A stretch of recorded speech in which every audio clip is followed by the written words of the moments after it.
I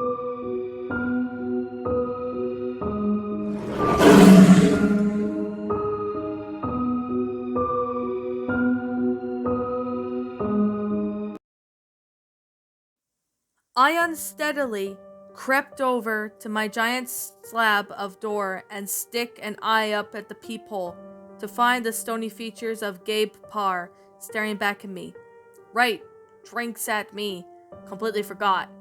Can't imagine. Ha! Ow, my head. With a little effort, I managed to work the deadbolts and heave the door open enough to admit the school guard. Evening, Mike. You about ready to... He stops short with Farrisol and catches the sight of my trashed and frashed features. What the hell happened to you, boy? You look like I either decided to challenge a billy goat to a headbutting contest or made a pass at my first wife. Same difference. You get in a fight or something? We need to go kick some badger ass? No, Gabe. No fights. Well, I guess there was a fight, but that's not where I got these. The fight came later, and I kicked the shit out of those guys.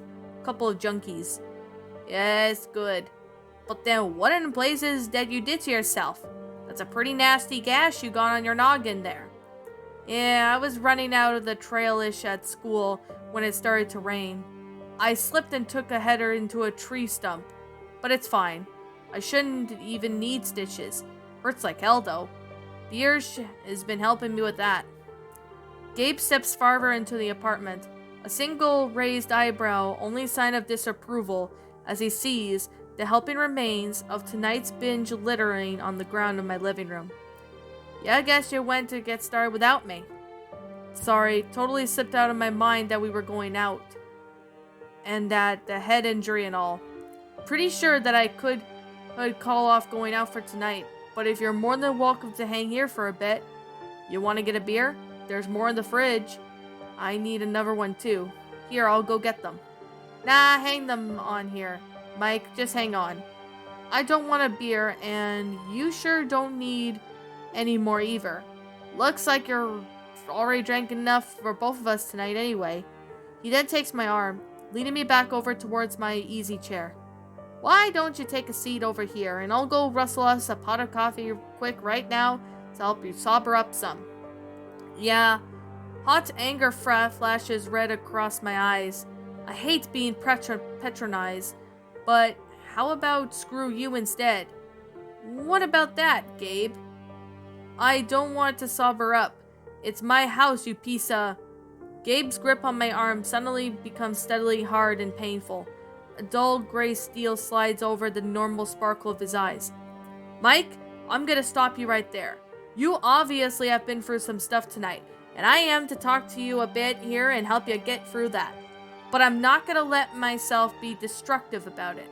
Now, you two got two options. You could either take a seat nicely and wait for me to go get a cup, or I could put you in a seat and then go do the same. Same result, different way of getting there. You're smart and hard stuff enough to know which one will be less grief all around. Now, before you get starting ideas about you trying to kick my ass too, you should probably consider something. You might be hot stuff for a couple of junkies, like the pair you ran into tonight. Hell, you could even call and even maybe hang with me on a good day. But right now, in your condition, you already don't have much of a choice in the matters. I became aware that Gabe was putting himself in the calculated position where he possesses me at the leverage to make both our bodies' way work in his favor. So what's it gonna be? As he applies the lightest bit of pressure to make sure he get this point across, I feel how cautiously overbalanced I am, even without added effects of the alcohol. There's no doubt in my mind that Gabe could put me in the effort on the chair as easily as he says. Fine. I turn and slump into the chair sullenly. Asshole. Good choice. Now won't be a minute. When we talk about what's going on in this state, you'll probably want to think about whatever you're gonna say. Cause I'll tell you, boy, I've seen her participated enough through the benders to know what's getting you whooping up and the tree thrown down against a couple of punks. That is what set this off. You just sent over there and think about it. For the next several minutes, I sit on my chair, glaring venomously towards the kitchen as I hear Gabe clattering about. Hey, Mike, where are you keeping the coffee?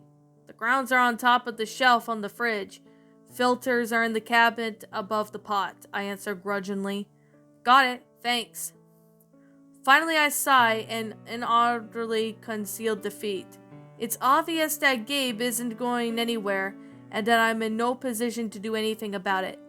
I settle back more comfortably onto my chair and close my eyes, mentally trying to halt the room's new and slow spin. Think about what I'm going to say. That makes a man a good point. I need to figure out how I can successfully appease Gabe's annoying friendly concern without coming off sounding like a drug addict or a mental patient.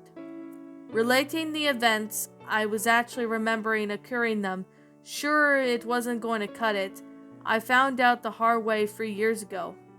All the telling the truth has got me into 6-month psychiatrist evaluations, a lifetime's worth of bad dreams, and a truckload of self-doubt and loathing. Trying to tell Gabe that I have disembodied voices in my head, giving me instructions, was subsequently attacked by a giant nightmare creature. A disturbingly creepy old man and a couple of druggies would go after about me as well, trying to throw him out, if less psychologically painful. But the best scenario, as he thinks I'm crazy, tells me to get help. I lose perfectly good friend. Worst, he assumes I'm strung out on something and hauls me down to the drunk tank at the police station to sober up. Gabe re-enters the living room, holding 2 steaming mugs of coffee and hands one to me. He pops open the camp chair and, keeping me against the wall for company, and positions himself across from me. Taking a sip of the grimaces, he has done some terrible shit now, and Mike, I believe you were going to regale me about the facts concerning your current deposition. I looked at the man, facing me with the overwhelming feeling of helplessness wells up deep inside my chest. There was a time where I would have to tell Gabe everything, but I've been down that road before. Sharing my truth will only cause more pain, and I can't lose another of my friends I still have. At the same time, although Gabe, many talk about hayseed country boy, he's saving enough to a spot to try to outright lie, but maybe a part of the truth will be enough.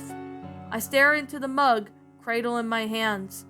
I almost killed a boy tonight, I said softly, almost whimpering. The punks who jumped me.